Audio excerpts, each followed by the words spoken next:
Well, Ken, so much has been said in this debate, but the question is how much are counties collecting on their own to boost the national revenue pool?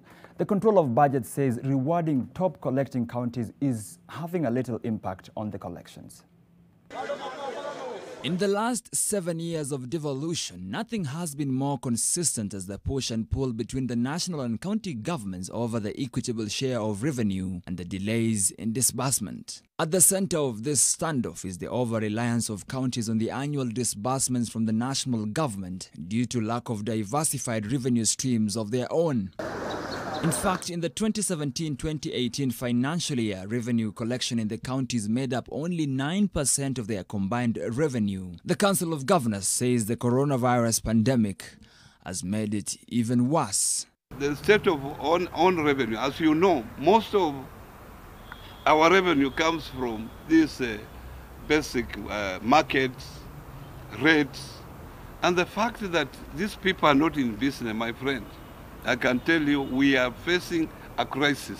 In the 2019-2020 financial year, for instance, data from the Controller of Budget show that county governments had a collections target of 57.8 billion shillings, but only managed 28.9 billion shillings in the first 9 months. There have been efforts at finding out why they don't perform as they have planned.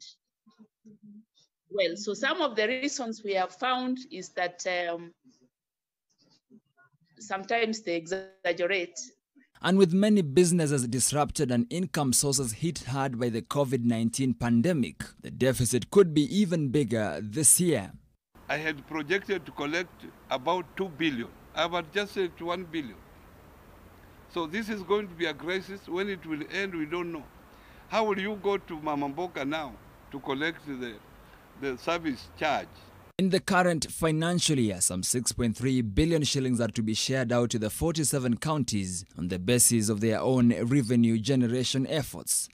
The index, designated some 2%, favors counties with more diversified revenue streams like Nairobi, which collected 10.1 billion shillings in the 2017-2018 financial year, over counties with lower collections like Isiolo, which collected 114 million shillings in the same period.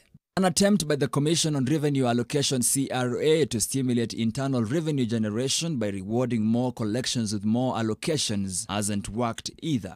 If you reward them because they have collected more, you would expect that they would make more efforts to collect more on-source revenues. But at the same time, it is very telling in that if they have been collecting as much as they planned, then they don't need as much from the national government as they are asking. So the temptation then would be to report less so that they can get more from the national government.